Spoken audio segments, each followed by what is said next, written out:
태초에 하나님이 천지를 창조하시니라. 오늘 우리에게 주신 하나님의 말씀은 디모데전서 6장 17절부터 19절까지의 말씀입니다. 신약 성경 342면에 있습니다. 디모데전서 6장 17절부터 19절까지의 말씀입니다. 계시의 말씀을 봉독할 때에 하나님의 음성을 들으시기를 바랍니다. 내가 이 세대에서 부한 자들을 명하여 마음을 높이지 말고 정함이 없는 재물에 소망을 두지 말고 오직 우리에게 모든 것을 후히 주사 누리게 하시는 하나님께 두며 선을 행하고 선한 사업을 많이 하고 나누어 주기를 좋아하며 너그러운 자가 되게 하라. 이것이 장래의 자기를 위하여 좋은 터에 쌓아 참된 생명을 취하는 것이니라.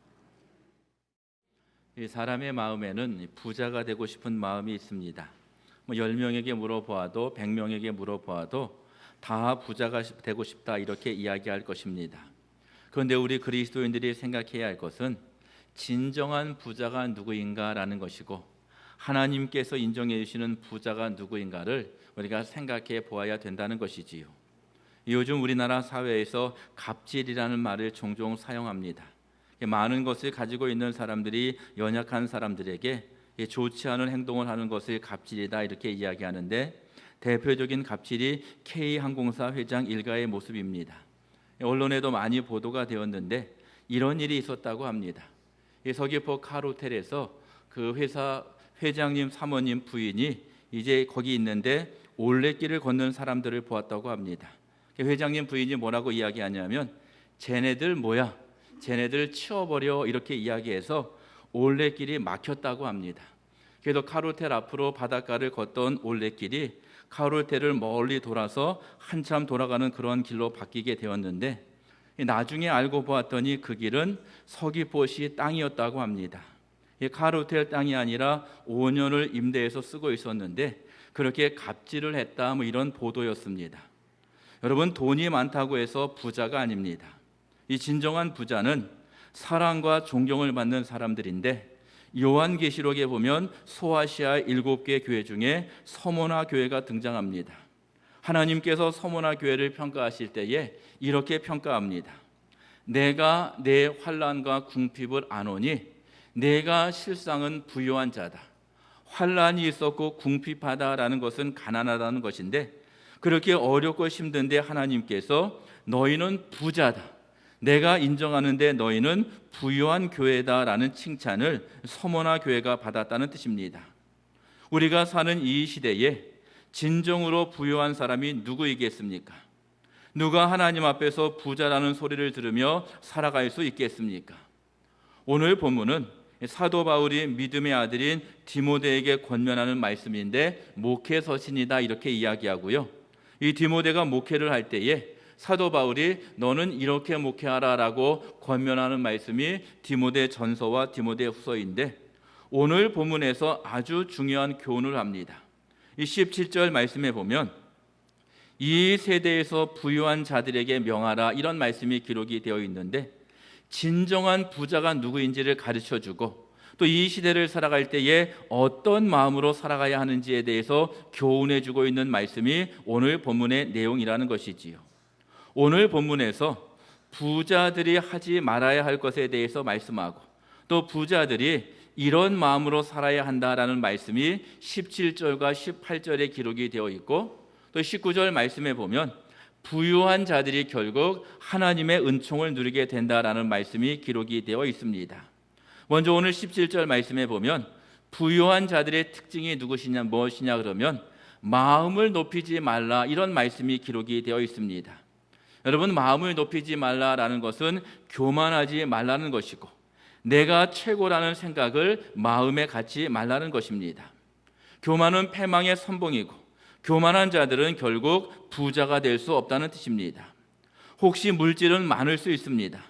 그렇지만 하나님 앞에서 가난한 자로 살아갈 수밖에 없다는 것이지요. 여러분 교만의 가장 핵심이 무엇이냐 그러면 이런 마음입니다. 이 정도면 되었다. 내가 이 정도면 잘하는 것이다. 내가 이 정도면 하나님 앞에서 당당하다 이렇게 이야기하는 것이 교만의 마음의 중심이라는 것이지요. 여러분, 바리새인들의 특징이 무엇이냐 그러면 그들은 이렇게 기도합니다. 하나님, 저 세리와 같지 않게 하여 주시니 감사를 드립니다. 내가 이렇게 귀한 모습이고 멋진 모습이니 감사합니다. 이런 모습으로 기도했다는 것이지요. 나는 금식을 하고 11조를 하고 회당에서 할 것 다 합니다. 이 정도면 되는 것 아닙니까? 라고 이야기했던 사람이 바리새인들이라는 것이지요. 여러분, 바리새인들을 향해서 예수님께서 무엇이라 말씀하셨냐? 독사의 자식들아 라고 책망하셨고 회칠한 무덤이다 라고 책망하셨다는 사실을 우리가 기억해야 된다는 것이지요. 여러분, 기독교 역사상 가장 위대한 사람이다 그러면 사도 바울 아니겠습니까? 이 바울은 엄청난 일을 감당했던 사람입니다. 이 바울의 삶의 목표는 먹든지 마시든지 하나님의 영광을 위해 살겠다. 내 몸에서 내 삶에서 그리스도가 존귀하게 되기를 소망한다. 이런 마음으로 선교사의 사명을 감당했고 복음을 전했던 사도 바울이 이렇게 이야기합니다. 이렇게 이야기할 때에 무엇이라고 고백하느냐? 내가 죄인 중에 괴수입니다. 내가 죄인입니다 라고 고백했던 사람이 사도 바울이라는 것이지요. 여러분, 바울 정도 되면 스스로 마음을 높여서 하나님, 이 정도면 됐지요. 당신들도 나를 좀 따라오세요 라고 이렇게 이야기했을 것 같은데 사도 바울이 고백하기를 내가 죄인 중에 괴수입니다 이렇게 고백했다는 것입니다. 마음을 높이는 자들의 특징은 나 정도면 괜찮은데 너는 뭐했냐 이런 식이지요. 당신들은 뭐했냐? 지금 하고 있는 것이 왜 그 모양이냐 이렇게 말합니다. 여러분, 교회에 이런 사람들이 많으면 골치가 아프지요. 나는 의인인데 당신들은 뭐하냐 이런 투로 말하면 교회가 힘들어집니다. 이 성도들이 잘 분별해야 하는데 누가 진정으로 하나님 앞에서 부요한 사람인지 알아야 합니다.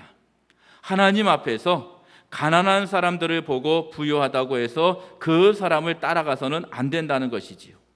마음을 높이는 자들을 따라가서는 안 되고 마음을 낮추는 자들을 따라가며 살아가야 될 줄로 믿습니다. 마음을 높이는 자들은 부자도 아니고 존중받지도 못하고 예수님의 사랑을 받지도 못하고 인정받지도 못합니다. 진정한 부자는 자기를 낮추는 자들입니다. 하나님 앞에서 내가 죄인 중에 괴수라고 고백했던 바울의 모습을 생각하면서 자신을 낮추고 하나님을 높이는 자들이 진정한 부자입니다. 하나님께서 모세를 부르십니다. 호렙산에서 모세를 부르실 때에 이렇게 말씀하시지요. 내가 선 땅은 거룩한 땅이니 내 발에서 신을 벗으라. 또 이제 하나님께서 모세뿐만 아니라 여호수아에게도 똑같은 말씀을 하시는데 이스라엘 백성들이 요단강을 건넌 이후에 이 길갈이라는 곳에서 여리고 성을 공격하기 직전에 하나님께서 여호수아에게 말씀합니다. 내가 선 땅은 거룩한 땅이니 내 발에서 신을 벗으라. 여러분, 신을 벗으라라는 말의 의미는 분명합니다. 이 바른 행동을 뜻하는 것인데 신을 벗으라는 것은 하나님 앞에서 노예가 되라는 것이고 하나님 앞에서 종이 되라는 뜻입니다. 이 노예의 특징이 무엇이냐 그러면 절대 순종이고요. 하나님께서 말씀하시면 주인이 말하면 그 말을 생각하면서 그 말대로 살아가는 것이고요. 이 노예는 스스로 마음을 높이지 않고 주인의 뜻을 생각하며 그 뜻을 따라간다는 것이지요. 여러분, 예수님께서 복 있는 사람들에 대해서 말씀할 때에 첫 번째 복을 이렇게 이야기합니다. 심령이 가난한 자가 복이 있나니 천국이 저희 것입니다. 심령이 가난하다는 말의 핵심이 무엇이냐면 내 마음속에 내 생각으로 가득 차 있는 것이 아니라 내 생각은 다 내려놓고 예수님 생각으로 가득 채워놓습니다. 하나님 말씀으로 가득 채워놓고 하나님의 뜻대로 살아가는 것이 심령이 가난한 자들의 특징입니다. 하나님께서 신을 벗은 여호수아에게 이렇게 말씀하십니다.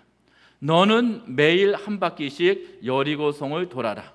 그리고 일곱째 날에는 7바퀴를 돌고 소리를 들어라, 소리를 질러라 이렇게 말씀합니다.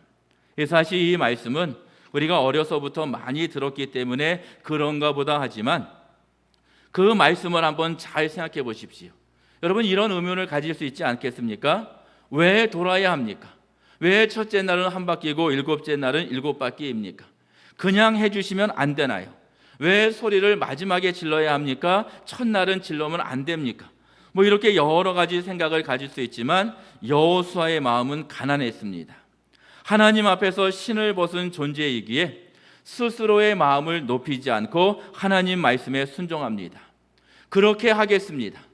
매일같이 양각 나팔을 불고 법궤를 앞세우고 제사장이 법궤를 메고 앞으로 가고 이스라엘 백성들이 뒤를 따라서 매일같이 한 바퀴를 돕니다.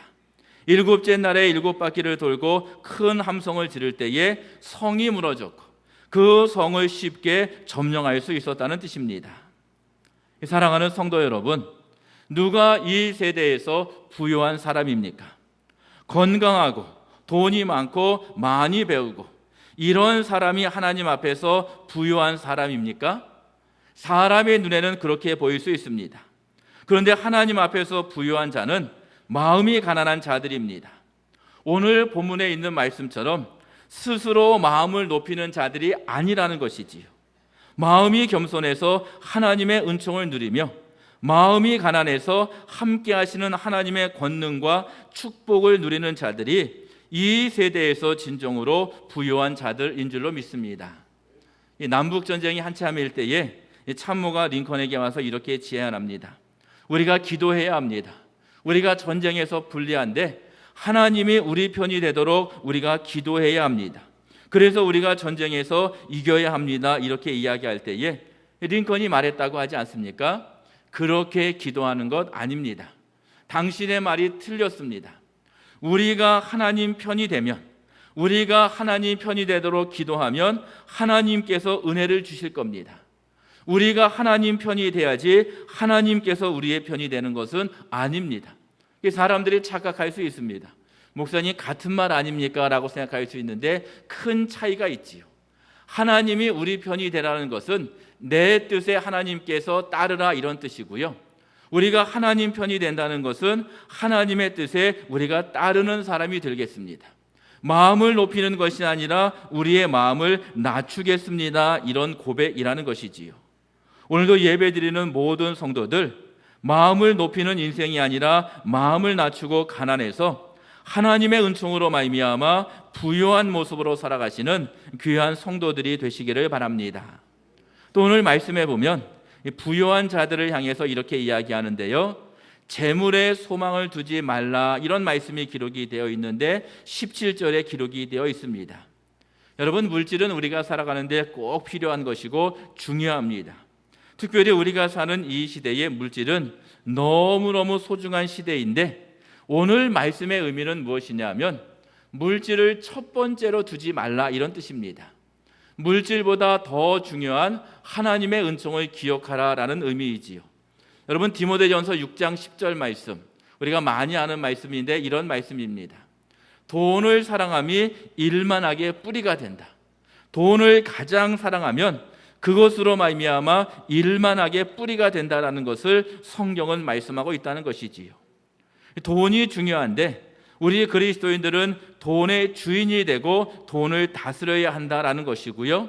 돈의 노예가 돼서는 안 된다는 것이지요. 돈을 사랑함으로 생기는 여러 가지 안 좋은 모습들이 있다고 합니다. 먼저는 물질욕은 만족할 줄 모르는 갈망을 만들어낸다 이런 것이지요. 여러분, 1억이 있으면 행복하겠다 생각하지만 1억이 생겼을 때에는 2억이 있으면 좋겠다, 3억이 있으면 좋겠다라고 하는 그러한 욕심과 갈망이 생긴다는 것이고요. 물질욕은 환상을 근거로 한다 이런 이야기도 있는데 돈이 있으면 행복하겠지라고 환상을 갖는데 꼭 그렇지는 않다는 것이지요. 또 물질은 사람을 이기적으로 만든다 이렇게 이야기하는데 돈을 갖겠다는 욕심이 있으면 이기적인 방법으로 잘못된 방법을 사용하기도 한다는 것이지요. 또 넷째로 물질은 안전을 욕구로 두지만 결과적으로 염려와 불안을 만든다 이렇게 이야기합니다. 우리 그리스도인들이 기억해야 할 것은 물질에 소망을 두는 것이 아니라 하나님께 소망을 두어야 합니다. 여러분, 오늘 보면 17절 말씀을 한번 보십시오. 중간 부분에 이런 말씀이 기록이 되어 있습니다. 재물에 소망을 두지 말고 오직 우리에게 모든 것을 후히 주시사 누리게 하시는 하나님께 두며, 이런 말씀이 기록이 되어 있는데, 물질보다는 하나님께 소망을 두며 살아가는 것이 우리 그리스도인들의 모습이라는 것이지요. 오늘 말씀에 보면 모든 것을 후히 주시고 누리게 하시는 하나님께 소망을 두라고 말씀합니다. 여러분, 하나님은 어떤 분이시냐 그러면 사무엘상 2장에서는 이렇게 기록하고 있습니다. 하나님은 죽이기도 하시고 살리기도 하시고 높게도 하시고 낮게도 하시고 가난하게도 하시고 부유하게도 하시고, 전능하신 하나님께서 인간의 생사화복을 주장하시고 모든 것이 하나님의 손안에 있다는 사실을 우리가 기억해야 된다는 것이지요. 이 시편 62편에서 다윗이 이렇게 고백합니다. 나의 영혼아 잠잠히 하나님만 바라보라. 오직 하나님만을 바라보는데 하나님만이 나의 반석이시요 구원이시요 요새이시니 내가 흔들리지 않겠다라는 고백을 합니다. 여러분, 다윗의 고백의 핵심이 무엇입니까? 나는 물질이 아니라 권력도 아니라 명예도 아니라 오직 하나님만을 바라보고 하나님의 은총만을 소망하며 살겠습니다. 이런 고백이지요. 그래서 다윗이 고백하기를 목마른 사슴이 시냇물을 찾기에 갈급함 같이 하나님의 은혜를 구하며 살겠습니다. 고백했던 사람이 다윗이라는 것이지요. 인간의 생사화복을 주장하시는 분은 하나님이십니다. 하나님께서 낮은 자를 높이시기도 하고 높은 자를 낮추시기도 하는데, 여러분 요셉을 생각해 보십시오. 노예로 팔려갔습니다. 감옥에 있게 되었습니다. 억울하게 감옥 생활을 하는데 하나님께서 높여주실 때에 그가 애굽의 총리가 되는 큰 기쁨을 누렸습니다. 여러분, 다윗도 마찬가지 아니겠습니까? 목동이었고 시골에서 태어났고 도망자의 삶을 살았지만 하나님께서 높여주실 때에 그가 이스라엘의 왕이 되었고 지금도 가장 많은 사람들에게 존중받는 부한 사람이 될 수 있었다는 것이지요. 사랑하는 성도 여러분, 여러분들은 무엇에 소망을 두고 살아가고 계십니까? 재물이 아니라 하나님께 소망을 두는 인생이 되어야 합니다. 다윗처럼 잠잠히 하나님만을 바라봄으로 말미암아 하나님께서 주시는 은총을 누리며 살아가는 인생이 이 세대에서 진정 부유한 자들인데, 이러한 은혜와 축복이 우리 성도들에게 가득하시기를 바랍니다. 그리고 세 번째로는 오늘 본문 18절에 기록이 되어 있는데 너그러운 마음으로 선을 행하라, 이런 말씀이 기록이 되어 있습니다. 18절 말씀입니다. 선을 행하고 선한 사업을 많이 하고 나누어 주기를 좋아하며 너그러운 자가 되라, 이런 말씀이 기록이 되어 있는데, 여러분 이 말씀의 의미는 분명하지 않습니까? 넓은 마음으로, 너그러운 마음으로 이웃을 사랑해야 한다라는 말씀이 오늘 본문 18절 말씀입니다. 여러분, 우리 그리스도인들의 사명이 무엇이냐 그러면 예수님께서 말씀하셨죠. 마음을 다하고 뜻을 다하고 목숨을 다하여 하나님을 사랑하라, 이것이 첫째이고 둘째는 내 이웃을 사랑할 때에 내 몸과 같이 사랑하라 말씀하셨는데, 이 두 번째 계명이 오늘 말씀입니다. 선한 사업을 하라는 것이고 연약한 자들을 도와주는 것이고 긍휼을 베풀며 살아가는 것이 우리 그리스도인들의 모습이고 진정한 부자의 모습이고 하나님께서 인정하시는 부자의 모습이라는 것이지요. 이 경주에 가면 300년 동안 부자로 살았던 가문이 있다고 합니다. 여러분 많이 들어보셨을 것 같은데 경주의 최부자다 이렇게 이야기하는데, 이 가문에는 6가지 원칙이 있다고 합니다. 그 중에 몇 가지를 소개하면, 첫째는 흉년에 땅을 사지 말라, 이런 이야기죠. 여러분 흉년이면 땅값이 내려가는 것 아니겠습니까? 쌀값이 올라가고요. 그래서 흉년에 땅을 사는 것은 농민들의 땅을 거의 빼앗는 것이기 때문에 그렇게 하지 말라, 이렇게 이야기하고요. 또 둘째는 백리 안에 굶어 죽는 사람이 없게 하라. 여러분 백리면 440km 아니겠습니까? 굉장히 먼 거리인데 이 사방 백리 안에 굶어 죽는 사람이 없을 정도로 선한 사업을 했다, 이런 것이고요. 과객을 후하게 대접하라. 사실 요즘은 여관이나 호텔이 있어서 다 그런 곳에서 잠을 자지만 당시에는 그런 것이 없었는데, 이 경주를 지나는 사람들이 최부자 댁을 방문하면 후하게 대접했다는 것이지요. 그리고 네 번째가 무엇이냐면 만석 이상의 부자가 되지 말라. 여러분, 부자는 돈 벌기가 더 쉽습니다. 더 많은 것을 가지고 있었는데 만석의 재산이 넘는다. 그러면 넘는 재산은 나누어 주었다는 것 아니겠습니까? 이런 모습이 있었을 때에 존경받는 부자가 되어서 그 가문이 300년 동안 부자로 계속해서 이어져 왔다는 것이지요. 여러분, 네 가지를 살펴보았는데 이 네 가지의 핵심은 무엇이냐면 선한 사업을 많이 했다는 것이지요. 여러분, 네 가지의 이야기를 들어보면 가난한 사람들을 도와주고 연약한 사람들을 도와주고 이런 일들을 했기에 존경받는 부자 가문이 될 수 있었다는 뜻입니다. 하나님 앞에서 부유한 사람이 누구이냐라고 질문하면 오늘 본문에 분명한 답이 있습니다. 선한 사람으로 선한 사업을 감당하며 살아가는 것입니다. 여러분, 유대인의 속담 가운데 남을 위해 사용한 것이 진정한 내 것이다 이렇게 이야기하는데 선한 사업을 하면 그것이 내 것이 되고 하나님 나라의 보물이 된다는 사실을 우리가 기억해야 된다는 것이지요. 물질이 있는 곳에 내 마음이 있다라는 말씀이 기록이 되어 있는데 우리의 물질, 우리의 사랑을 연약한 자들을 위해 사용한다면 그 모습이 귀한 모습이 될 수 있다는 것이지요. 이 성도들이 인생을 살다 보면 어려움을 당하는 경우들이 종종 있습니다. 또 어려움을 당하는 성도들을 볼 때가 있는데 가장 대표적인 경우가 초상집 아니겠습니까? 여러분, 장례가 나면 내가 아는 사람만 가겠다, 또 나에게 왔던 사람만 가겠다, 이런 수준을 뛰어넘어서 이 진정한 부자는 누구냐 하면 어려움을 당하고 있기 때문에 장례가 난 집에 내가 꼭 가겠다, 이런 마음으로 살아가야 되지요. 여러분, 잠언 말씀에 보면 결혼식에는 혹시 못 가도, 결혼식에도 가야 되지만 혹시 못 가도 초상집에는 꼭 가라, 이런 말씀이 기록이 되어 있습니다. 여러분, 병원에 입원한 경우도 마찬가지인데 질병은 고통입니다. 병원에 입원해 있는 것이 아무것도 아닌 것 같지만 이제 병원에 있으면 어렵고 힘든데 꼭 방문해서 위로하고 함께 기도하는 모습이 필요합니다. 이런 마음으로 또 이런 행동으로 살아가는 자들이 진정한 부자의 모습이라는 것이지요.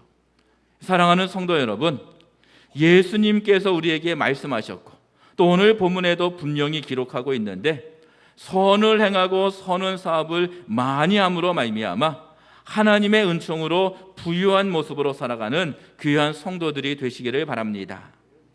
이 사람들 마음에는 이 부자가 되고 싶은 마음이 있습니다. 이 모든 사람들의 소원이요 바람이요 아마 이 자리에 계신 분들의 마음도 그러한 마음일 것입니다. 그런데 성도들이 생각하는 부자의 기준은 세상과 다릅니다. 이 서머나 교회는 세상이 보기에 궁핍한 교회였지만 하나님께서 부유한 자라 칭찬해 주셨는데 이런 모습이 있어야 된다는 것이지요. 우리가 이 시대를 살아가야 할 때에 어떤 모습으로 살아가야 하느냐?